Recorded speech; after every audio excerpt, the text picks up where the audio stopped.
అమ్మో! ఐవీఎఫ్ అంటేనే చాలా ఇంజెక్షన్సా? ఇంజెక్షన్స్ లేకుండా ఐవీఎఫ్ చేయలేమా? ఈ ఇంజెక్షన్స్ అనేటివి చాలా పెయిన్‌ఫుల్‌గా ఉంటాయా? హాయ్ వ్యూవర్స్, నేను డాక్టర్ జ్యోతిష్మతిని, శ్రీ రాఘవేంద్ర ఫర్టిలిటీ సెంటర్, మైదాటేపల్లి నుంచి.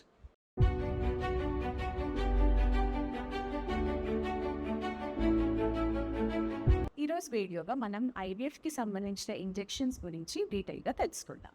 మనం ఈరోజు ఈ విషయాన్ని ఒక 5 సబ్ హెడ్డింగ్స్‌లో తెలుసుకుందాం. ఫస్ట్, అసలు ఇన్ని ఇంజెక్షన్స్ ఎందుకు ఇవ్వాల్సి వస్తుంది? సెకండ్, ఈ మందుని టాబ్లెట్స్ రూపంలో ఇవ్వలేము. థర్డ్, ఈ ఇంజెక్షన్స్ అనేటివి చాలా పెయిన్ఫుల్గా ఉంటాయా? ఫోర్త్, అసలు ఇంజెక్షన్స్ లేని ఐవీఎఫ్ అనేది ఒకటి ఉంటుందా? ఫిఫ్త్, ఫ్యూచర్లో ఈ పరంగా ఇటువంటి రీసెర్చ్ జరుగుతుంది. So coming to our first question, ముందుగా అసలు ఈ ఇంజెక్షన్స్ ఎందుకు ఇస్తున్నాము అని ఈ విషయం మనకి ఈజీగా అర్థం అవ్వడానికి మనం ఒక ఇమాజినరీ సిచ్యువేషన్ ఊహించుకుందాం. సపోజ్ ఒక రన్నింగ్ రేస్ ఉంది. మన అండాశయాల్లో ఉన్న ఎగ్స్ అన్ని ఎవ్రీ మంత్ ఈ రన్నింగ్ రేస్లో స్టార్ట్ అవుతుంది. అయితే ఉన్న ఎగ్స్ అన్నిటి లోపల బెస్ట్ ఎగ్ అనేది ఫాస్ట్గా డెస్టినేషన్ చేరిపోయి ఆ రేస్ గెలిచి అది ఓవ్యులేషన్ అనేది అవుతుంది. ఇది గెలిచడం వల్ల మిగిలిన ఎగ్స్ అన్ని ఓడిపోయినవి ష్రింక్ అయిపోతుంటాయి. సో ఇది నార్మల్గా జరిగే ప్రాసెస్. బట్ ఇప్పుడు మనకి ఈ నార్మల్గా ష్రింక్ అయిపోయే ఎగ్స్కి ఏదైనా ఆసరా దొరికిందనుకోండి, లైక్ ఒక స్కేటింగ్ లాంటిది ఏమైనా దొరికి అన్ని ఎగ్స్ ఒకేసారి గెలిచేటువంటి సిచ్యువేషన్ ఏర్పడింది అనుకోండి, అప్పుడు మనకి నంబర్ ఆఫ్ ఎగ్స్ అన్ని ఓవ్యులేషన్ అయ్యే అవకాశం ఉంటుంది. సిమిలర్గానే ఈ ఆసరా అనేది మనకి ఈ ఇంజెక్షన్స్ ద్వారా దొరుకుతుంది. సో మనం ఈ ఇంజెక్షన్స్ ఇవ్వడం వల్ల ఏ ఎగ్స్ అయితే గెలవలేక ష్రింక్ అయిపోతాయో అటువంటి ఎగ్స్ అన్నిటిని మనం ఓవ్యులేషన్ స్టేజ్ వరకు తీసుకెళ్ళగలం. ఈ ప్రాసెస్ జరగాలి అంటే ఇంజెక్షన్స్ అనేటివి తప్పవు. సెకండ్ క్వశ్చన్, మరి ఇదే పనిని టాబ్లెట్స్ చేయలేవా? మనకు తెలుసు, ఎన్నో మందులు మనము టాబ్లెట్స్ రూపంలో, ఇంజెక్షన్స్ రూపంలో, కొన్ని 2 విధాలుగా, కొన్ని కేవలం ఇంజెక్షన్స్ రూపంలో తీసుకుంటుంటాం. ఇది ఐవీఎఫ్కి సంబంధం లేకుండా ఇన్ జనరల్ మెడికల్ ప్రాక్టీస్లో ఇటువంటివి మనకు తెలుసు. అయితే ఎందుకు ఇలా జరుగుతుంది? అన్ని ఇంజెక్షన్స్ టాబ్లెట్ ఫామ్స్లో ఎందుకు ఇవ్వలేము అని అంటే, వీటి కెమికల్ స్ట్రక్చర్ అనేది డిఫరెంట్గా ఉంటుంది. సపోజ్ మనం ఇంజెక్షన్ విధంగా ఇచ్చే మెడిసిన్ని టాబ్లెట్ రూపంలో వేసుకున్నాం అనుకోండి, మన పొట్టలో ఉన్న డైజెస్టివ్ జ్యూసెస్ ఈ మెడిసిన్ని కంప్లీట్గా డైజెస్ట్ చేసేయచ్చు. ఇలా డైజెషన్ చేయడం వల్ల మనకి ఏమవుతుందంటే ఆ మందు అనేది పనిచేయదు. అందుకే మనము ఐవీఎఫ్లో ఈ ఇంజెక్షన్స్ రూపంలోని మెడిసిన్స్ తీసుకోవాల్సి వస్తుంది. అయితే ఫ్యూచర్ రీసెర్చ్లో అన్ని ఇంజెక్షన్స్ టాబ్లెట్స్ రూపంలో కాకుండా మెడిసిన్స్ రూపంలో కూడా తీసుకునే అవకాశం ఉంది. వాటి గురించి తెలుసుకుందాం. మూడో క్వశ్చన్, అయితే ఈ ఇంజెక్షన్స్ అనేటివి చాలా పెయిన్ఫుల్గా ఉంటాయా? ఇంత నొప్పి భరించడం తప్పదా అనేది చాలామంది పేషెంట్స్ కామన్గా అడిగే క్వశ్చన్. సో దీంట్లో మనకి ఏంటంటే, first of all pain or injection సంబంధించిన నొప్పి అనేది మనిషికి వేరీ అవుతుంది. కొంతమందికి చాలా పెయిన్ఫుల్గా అనిపించింది, ఇంకొంతమందికి అంతగా అనిపించకపోవచ్చు.